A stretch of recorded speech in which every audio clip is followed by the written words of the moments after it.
Hello all, welcome to Pustakvani, your one-stop solution for book summary. Today we are here with the book name, Clarissa by Samuel Richardson. So let's start its plot overview. Clarissa tells the story of a virtuous, beautiful young woman who is brought to tragedy by the wickedness of her world. The 18-year-old Clarissa Harlowe is universally loved and admired, considered an exemplary woman by everyone around her. The Harlowes are an up-and-coming family, possessing great wealth but little status. The other members of the family are avaricious and eager to improve their standing in the world, and Clarissa becomes the victim of their greed.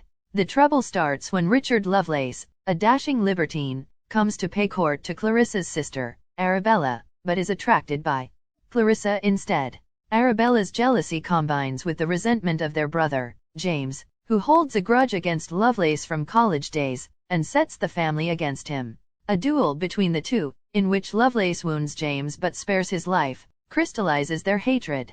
The family becomes suspicious of Clarissa, forbids her from corresponding with Lovelace, and commands her to marry a horrible rich man named Roger Salmaz.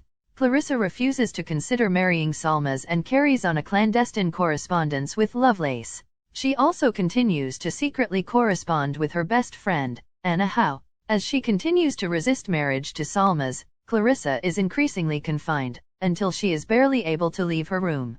Finally, Lovelace takes advantage of Clarissa's fear of a forced marriage by tricking her into running away with him. Once Clarissa has run away, she is in Lovelace's power. Her reputation is ruined and her family refuses to forgive her. Lovelace is an adept manipulator, enjoying the contrivances he invents to keep Clarissa in his web. He is in love with her, but he hates the idea of marriage, so his goal is to force her into cohabitation, rather than marriage.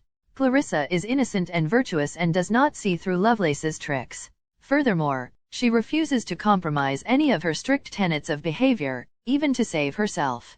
Lovelace repeatedly tests Clarissa's virtue as a means of testing the character of the entire sex. If Clarissa is truly an exemplary woman, she will withstand his contrivances and remain a model of goodness. His intention, however, is to force Clarissa to compromise her strict morals, sully her reputation, and gain full control over her. Without suspecting that she is playing into his hands, she goes with him to London, where he secures lodgings at Mrs. Sinclair's house. Clarissa is unaware that this is a brothel and the women she meets there are whores. Having been involved with, and ruined by, Lovelace in the past, these women are jealous of Clarissa and encourage Lovelace to rape her. At the same time, Clarissa's virtue has a powerful effect on Lovelace and sometimes sways him away from his bad intentions. After several battles between his wicked heart and his protesting conscience, Lovelace's joy in intrigue and the whore's instigations seal Clarissa's doom. Finally suspecting Lovelace's vileness, Clarissa escapes, but Lovelace finds her and tricks her back to Mrs. Sinclair's brothel. There, Mrs. Sinclair drugs Clarissa and Lovelace rapes her while she is unconscious. When she awakes, Clarissa goes temporarily mad, and Lovelace regrets his action. The rape has failed to put Clarissa fully in his power because she has never compromised her virtue.